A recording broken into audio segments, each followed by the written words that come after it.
एक काम करते हैं, बना देता हूँ। यहाँ पर एक नई फाइल बना देता हूँ। नाम रख लेते हैं list.cpp।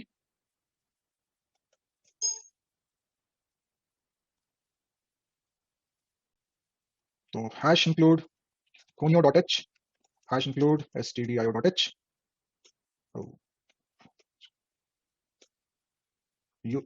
hash include iostream। Okay, using namespace std। Class बनाने को बोला था मैंने लिस्ट, और लिस्ट क्लास के अंदर मैंने आपको कहा था कुछ फंक्शंस आपको बनाने पड़ेंगे। कौन कौन से हैं वो फंक्शंस?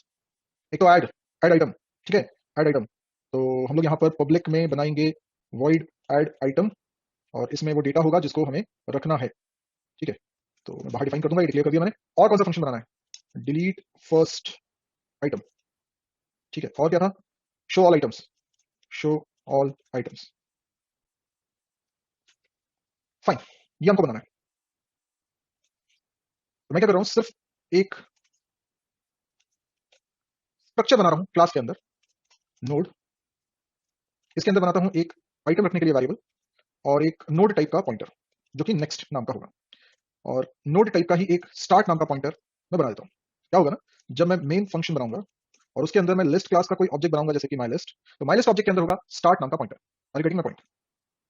यानी कि ये हो गया स्टार्ट नाम का पॉइंटर, और ये ऑब्जेक्ट के अंदर है, ये ऑब्जेक्ट का नाम है माई लिस्ट। क्या ये क्लियर हुआ? अब मैं ये कर रहा हूं कि एक कंस्ट्रक्टर बनाता हूं लिस्ट क्लास में, और ये कंस्ट्रक्टर का काम क्या होगा, स्टार्ट के अंदर असाइन कर दे नल, ताकि ये पॉइंटर बन जाए नल पॉइंटर, ठीक है। तो मैं केवल एन लिख देता हूं यहाँ पे, नल। अब क्या करना है, अभी लिस्ट हमारी एम्प्टी है, लिस्ट में एक भी आइटम ऐड नहीं हुआ है। अगर लिस्ट में हमें कोई आइटम ऐड करना है तो हम कैसे लिख रहे होंगे, माई लिस्ट डॉट ऐड आइटम, और कुछ आइटम हम ऐड कर रहे होंगे, और ऐसा हम कई बार करेंगे, लाइक 20, लाइक 30, कितने भी आइटम्स हम इस तरीके से ऐड कर सकते हैं, ठीक है। ओके, तो अब मैं ऐड आइटम के अंदर कोडिंग कर रहा हूँ। तो जो डेटा आपको ऐड करना है ना, जैसे यहाँ से 10 पास किया, तो 10 किसमें आ गया, डेटा में। तो मुझे एक नोड टाइप का ब्लॉक बनाना पड़ेगा। तो मैं एक नोड टाइप का पॉइंटर बनाता हूँ, एन नाम से बना लेता हूँ, और न्यू की मदद से नोड टाइप का एक ब्लॉक बनाता हूँ। और एन क्योंकि पॉइंटर है, स्ट्रक्चर को पॉइंट कर रहा है, तो उसके मेंबर को एरो की मदद से एक्सेस कर सकता है। तो उसके अंदर जो आइटम नाम का वेरिएबल है उसमें रख दिया जाएगा डेटा, और जो नेक्स्ट नाम का पॉइंटर है उसमें रख दिया जाएगा नल। तो बेसिकली हो क्या रहा है, एक वेरिएबल हो गया ये आइटम, और ये हो गया हमारा नेक्स्ट। ये हो गया आइटम, और ये हो गया नेक्स्ट।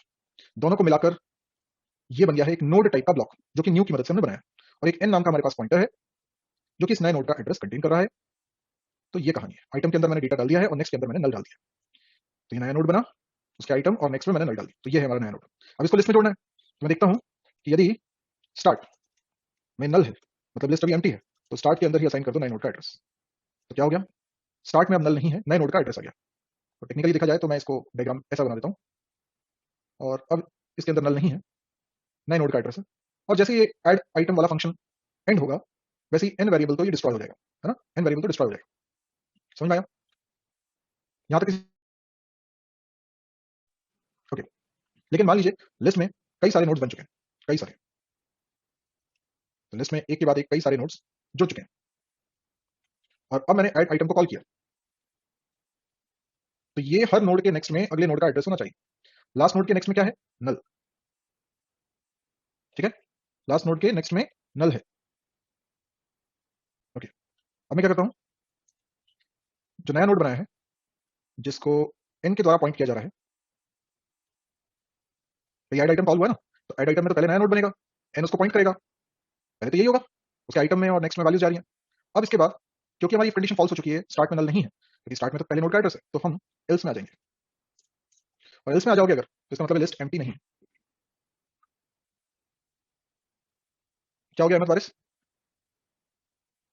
नोड टाइप का पॉइंटर क्यों बनाया? नेक्स्ट जो पॉइंटर बनाया हुआ है उसके बारे में पूछ रहे हो, वो किसका एड्रेस कंटेन कर रहा है, डायग्राम में बताओ। नेक्स्ट में किसका एड्रेस है, किस टाइप के वेरिएबल का एड्रेस है, बताओ अहमद। नोड टाइप के वेरिएबल का एड्रेस है ना, तो अगर नोड टाइप का वेरिएबल है तो पॉइंटर भी नोड टाइप का ही होना चाहिए ना, ठीक है। इसलिए नेक्स्ट को मैंने नोड टाइप का पॉइंटर बनाया। क्लियर हुआ अहमद, क्लियर हुआ आपको? क्योंकि स्ट्रक्चर की मदद से आप वेरिएबल की ग्रुपिंग करते हो ना, इसलिए स्ट्रक्चर के अंदर बनाओगे ना। ये जो नोड है, ये नोड को डिफाइन तो करना पड़ेगा ना, व्हाट इज नोड। नोड के अंदर ही है ना दो वेरिएबल्स, तो मेंबर वेरिएबल्स तो स्ट्रक्चर की बॉडी के अंदर ही बनाओगे ना। चलिए, बिल्कुल अंकित। अनिरुद्ध, अगर स्ट्रक्चर नहीं बनाते तो क्लास बनाते। स्ट्रक्चर से घबरा क्यों रहे हो, कोड से क्यों घबरा रहे हो? ये तो जब डेटा स्ट्रक्चर सब्जेक्ट पढ़ोगे तो डिटेल में इनको करेंगे ना हम।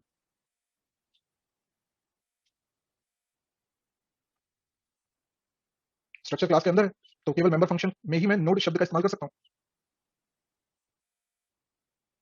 क्लास के अंदर अगर अर्शद अर्शद अर्शद सुनो, क्लास के अंदर अगर तुम बिना नोड बनाए, बिना स्ट्रक्चर बनाए, सीधे क्लास के अंदर आइटम और आइटम नाम का वेरिएबल बनाते, तो मुझे बताओ, माई लिस्ट ऑब्जेक्ट बनता तो उसमें सिर्फ एक ही आइटम नाम का वेरिएबल होता ना।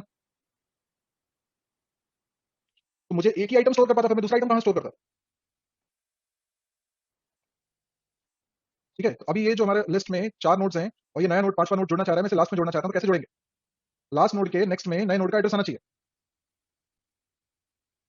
यस आशुतोष, बना सकते हैं। सुनो, इस लॉजिक को समझो, नहीं तो ये ऊपर से निकल जाएगा। ये नया नोड लास्ट में जोड़ने के लिए अभी जो लिस्ट में आखिरी नोड है उसके नेक्स्ट में नए नोड का एड्रेस आना चाहिए। तो हम क्या करने वाले हैं, एक और पॉइंटर बनाने वाले हैं, नाम रख लेते हैं टी। टी में स्टार्ट का डेटा रख लेते हैं, तो टी भी पहले नोड को पॉइंट करेगा। जब तक टी के नेक्स्ट में नल नहीं आ जाता, तब तक टी में असाइन करो टी एरो नेक्स्ट। जब ये लूप रुकेगा तो टी आखिरी नोड को पॉइंट कर रहा होगा, तो टी जिस आखिरी नोड को पॉइंट कर रहा है उसके नेक्स्ट में नए नोड का एड्रेस डाल दीजिए। ये ऐड हो गया आइटम। तो इस तरीके से ये नया नोड लिस्ट में जुड़ गया।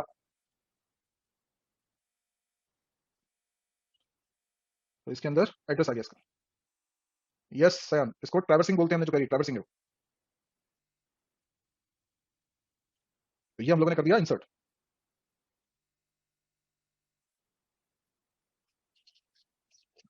चलिए, अब हम क्या करेंगे, delete first item, list delete first item. First item को डिलीट कर दीजिए। कैसे डिलीट होगा? पहले आइटम को अगर डिलीट कर दूंगा तो डिलीट कीवर्ड से करना पड़ेगा। डिलीट कीवर्ड में देखो, जो डायनेमिकली ब्लॉक बन रहे हैं, ये सारे नोड्स डायनेमिकली बन रहे हैं, तो इनकी मेमोरी रिलीज करने के लिए डिलीट कीवर्ड का इस्तेमाल करना पड़ेगा। अब डिलीट अगर करोगे, पहला नोड ही डिलीट कर दोगे, तो दूसरे नोड का एड्रेस तो पहले नोड में ही था, तो गड़बड़ हो जाएगी ना। बाकी के आगे के कोई भी नोड को फिर तुम एक्सेस ही नहीं कर पाओगे, क्योंकि उसका एड्रेस ही नहीं होगा तुम्हारे पास। इसलिए दूसरे नोड का एड्रेस स्टार्ट में रख दो। दूसरे नोड का एड्रेस स्टार्ट में रख दो, क्योंकि पहला नोड तो तुम डिलीट करने वाले हो, तो जो लिस्ट में दूसरा नोड होगा वो बन जाएगा पहला नोड। समझ आ रही बात? तो अगर मैं स्टार्ट के अंदर दूसरे नोड का एड्रेस रख दूंगा, तो पहले नोड का एड्रेस फिर किसमें रहेगा?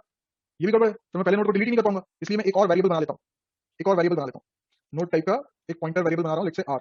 चेक कर लेता हूँ, if if start is not equal to null, अगर स्टार्ट में नल नहीं है तो आर में डालो स्टार्ट की वैल्यू। पहले नोड का एड्रेस आ गया, स्टार्ट में डालो स्टार्ट एरो नेक्स्ट, तो दूसरे नोड का एड्रेस स्टार्ट में आ गया, और फिर डिलीट कीवर्ड का इस्तेमाल करके पहले वाले नोड की मेमोरी को रिलीज कर दो। ये हो गया डिलीट। ठीक है, क्या करेंगे रश्मि, अगर हम टेम्प बना दें और उसमें फर्स्ट वेरिएबल एड्रेस उसमें डाल दें, तो हम स्टार्ट को डिलीट कर सकते हैं। स्टार्ट, अच्छा पहले नोड को डिलीट कर सकते हैं, वही तो क्या मैंने।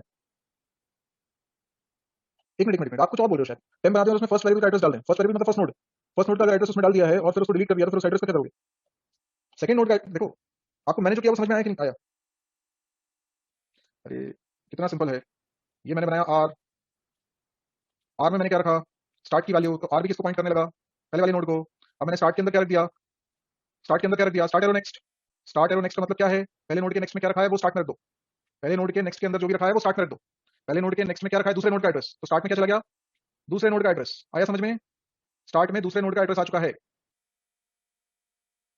आइटम का एड्रेस नहीं, नोड का एड्रेस। नेक्स्ट के अंदर पूरे नोड का एड्रेस है। ठीक है, और उसके बाद फिर मैं डिलीट कर रहा हूं आर को, मतलब आर जिस नोड को पॉइंट कर रहा है, तो फिर ये बीच में जो पहला नोड था वो डिलीट हो जाएगा। अब समझ में आया? आर में स्टार्ट डाला, स्टार्ट में दूसरे नोड का एड्रेस डाला और उसके बाद डिलीट कर दिया आर को। व्यू कराना है ना, लिस्ट शो ऑल आइटम्स। इसमें क्या करना है, सिंपली ट्रैवर्सिंग करनी है। तो मैं एक नोट टाइप का पॉइंटर ले लेता हूं T. If start is not equal to null, है ना, start is not equal to null, तो क्या करें, टी में रखें स्टार्ट का डेटा, लूप लगाएं, और जब तक टी में नल नहीं आ जाता तब तक चलेगा। सी आउट करें, थोड़ी सी स्पेस देकर, और टी एरो आइटम की वैल्यू को प्रिंट कराते चलें, टी में अगले नोड का एड्रेस डालते चलें। That's it. ठीक है ना, इवन आप इसे मीनू ड्रिवन प्रोग्राम भी बना सकते हो।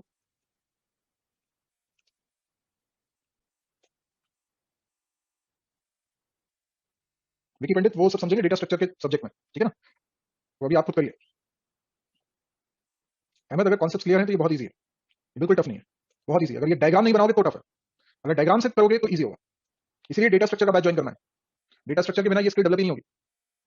तो मीनू में मैंने लिख दिया cout first choice add item cout delete first item third view all items exit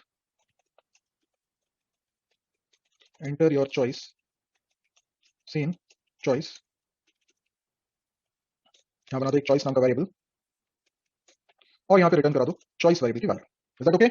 choice variable की वैल्यू हमने रिटर्न कर दी। अब मेन फंक्शन के अंदर इस तरीके से ना करके एक हम लूप लगाएंगे जो कि इनफाइनाइट लूप होगा, ऑलवेज कंडीशन ट्रू रहेगी। और लूप के अंदर हमने एक ये मैं चाह रहा हूं मीनू जब भी प्रिंट हो तो स्क्रीन पहले क्लियर हो जाए। यहाँ पे स्विच लिखते हैं और यहाँ पे मीनू फंक्शन को कॉल करते हैं, जो भी रिटर्न करेगा मीनू वो आ जाएगा। और यहाँ पर केस 1 है, यहाँ पे लिखते हैं enter item value to add in the list. तो जो भी यूजर एंटर करेगा उसको मैं एक डेटा नाम के वेरिएबल में रख लेता हूँ, मैं यहाँ पर एक डेटा नाम का वेरिएबल भी बना लेता हूँ और यहाँ से हम कॉल करते हैं माई लिस्ट डॉट ऐड आइटम और इसमें मैं ये डेटा पास कर देता हूँ। देन ब्रेक केस 2 हमें डिलीट करना है, तो बस ब्रेक करना, कुछ भी नहीं करना, डिलीट तो हो जाएगा। मतलब यहाँ पे बस कॉल कर दो my list dot delete first item case 3 view करना है, तो my list dot show all items break case 4 exit default C out invalid choice retry. End switch की बॉडी के बाहर हम गेट से लिख देते हैं। ऊपर कुछ और हेडर्स को भी इंक्लूड करना पड़ेगा, लाइक hash include stdlib.h। अभी इसको रन करते हैं, कुछ तो परेशान करेगा ये पहले।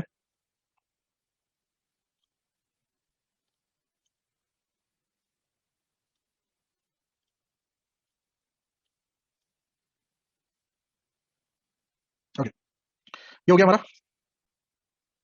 सबसे पहले अभी व्यू करूंगा तो अभी तो कुछ भी व्यू नहीं होगा, तो फर्स्ट आइटम ऐड करता हूं, जैसे कि मैंने 10 ऐड कर दिया, और ऐड कर देता हूं 20 ऐड कर देता हूं, और ऐड कर देता हूं 30, और ऐड कर देता हूं 40, है ना। व्यू करके देखें 10 20 30 40 इसमें आ चुका है। अभी ये डिलीट भी कर दो, तो व्यू करोगे तो 10 डिलीट हो चुका है। अभी अगर ऐड करना है 50 ऐड कर देता हूँ, और ऐड करना है 60 ऐड कर देता हूँ। व्यू करते हैं 20 से लेकर 60 तक है। अगर आप चाहते हो कि डिलीट कर दें तो फर्स्ट आइटम डिलीट होगा, व्यू करके देख लो 20 डिलीट हो चुका है। समझ में आया? Exit. So this is the whole program. नहीं आदर्श नहीं कर सकते, क्योंकि आपको एक एक करके वैल्यूज ऐड करवानी है ना, तो ऐरे कैसे बनाओगे? हाँ शाहनवाज बिल्कुल सही, क्लास के अंदर आप क्लास भी बना सकते हैं। हाँ साधव।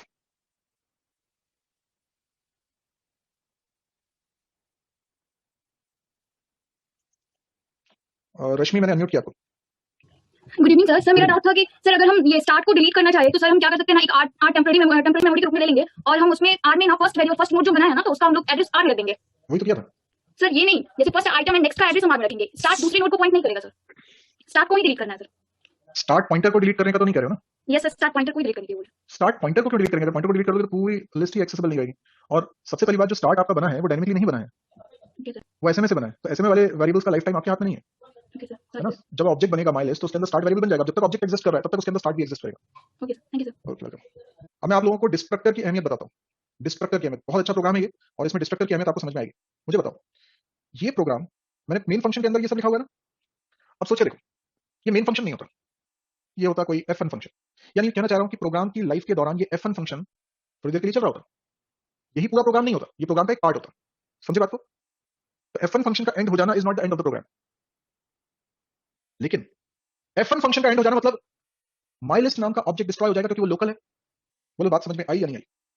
अगर ये मेन फंक्शन ना होकर F1 फंक्शन होता तो F1 फंक्शन के अंदर लोकल ऑब्जेक्ट है माई लिस्ट, और वो डिस्ट्रॉय हो जाएगा जैसे ही फंक्शन एंड होगा। मुझे बताओ, अगर ऑब्जेक्ट डिस्ट्रॉय हो गया तो क्या डिस्ट्रॉय हो गया?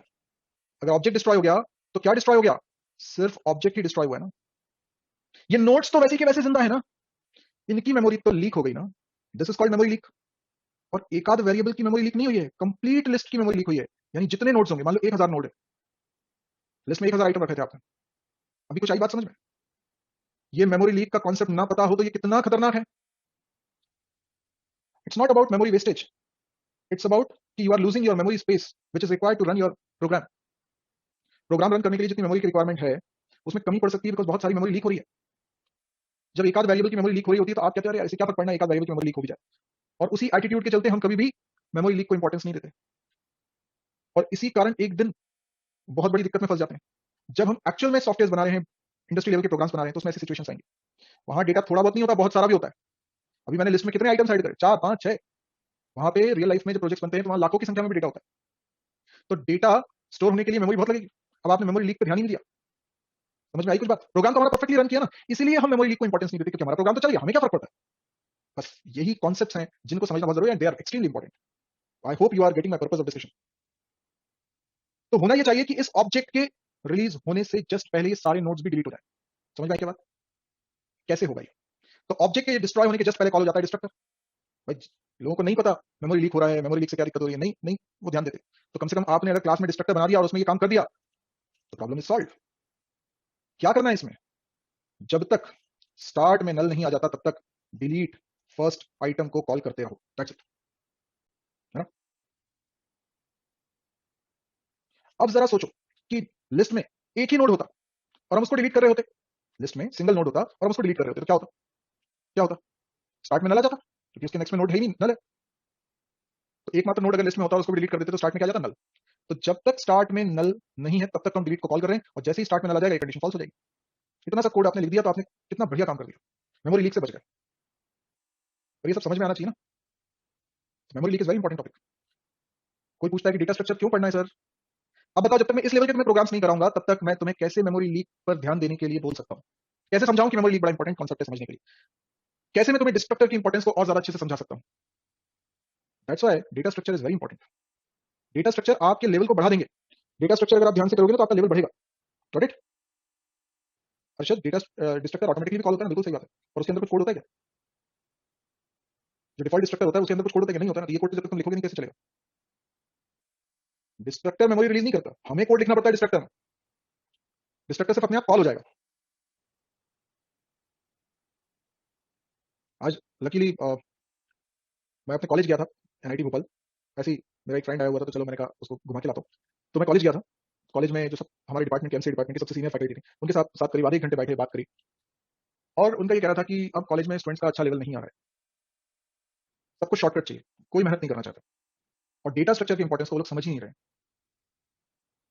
ये बहुत इंपॉर्टेंट बात है कि आप लोग डेटा स्ट्रक्चर की इंपॉर्टेंस को समझें और उसको करें। बहुत इंपॉर्टेंट है सभी लोग के लिए। सो this is my strong recommendation कि डेटा स्ट्रक्चर को करना ही है।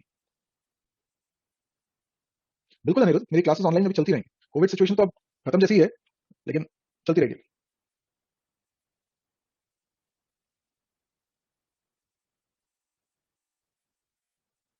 हाँ, कोविड के बाद भी चलेगी।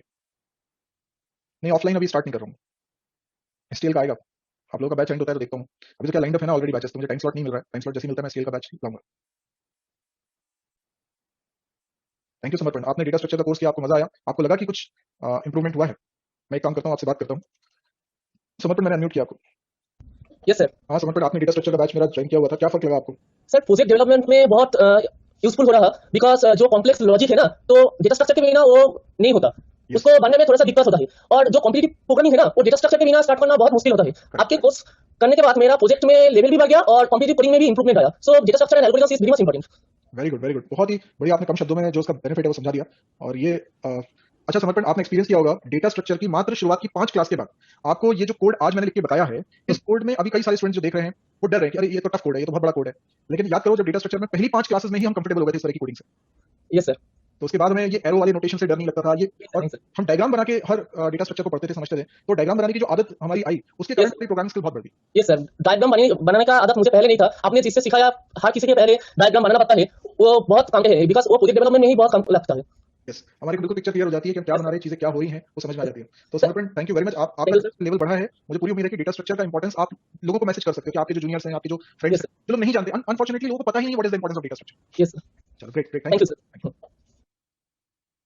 तो मुझे पूरी उम्मीद है कि आप लोग भी डेटा स्ट्रक्चर को जब ज्वाइन करोगे तो यू फील द डिफरेंस। और जो अभी इस कोड को देखकर डर रहे हैं कि भाई इतना सारा कोड वगैरह, आई गारंटी यू कि आप पहले 5 क्लासेस के बाद ही, 5 क्लास तक आप हाईएस्ट इन्वॉल्वमेंट रखना, हर चीज जो बोल रहा हूँ वो करते जाना, आप 5 क्लास के बाद ही कंफर्टेबल हो जाएंगे और C language, C plus plus language के प्रोग्राम तो आपको बहुत ईजी लगने लगेंगे उसके बाद, क्योंकि वो डर ही खत्म हो जाएगा आपका। एरे का, स्ट्रिंग का, स्ट्रक्चर का, पॉइंटर का, डीएमए वाले टॉपिक, इन सब में बहुत कंफर्टेबल हो जाएंगे आप। ठीक है, यस निकिता, हो रहे हैं अभी डेटा स्ट्रक्चर में 70% सीट्स फिल हो चुकी हैं, तो अभी उसमें थोड़ी सी सीट्स बाकी हैं, तो आप देख लीजिए, हो सकता है कि 2-3 दिन में वो एडमिशन क्लोज भी हो जाए, चेक कर लेना आप लोग, है ना। चलिए आज की क्लास अभी यहीं पर हम लोग एंड करते हैं। हम लोग जो नेक्स्ट क्लास करेंगे उसमें फ्रेश नया टॉपिक स्टार्ट करेंगे, दैट इज इनहेरिटेंस। ठीक है, इनहेरिटेंस। चलिए, थैंक यू, गुड नाइट।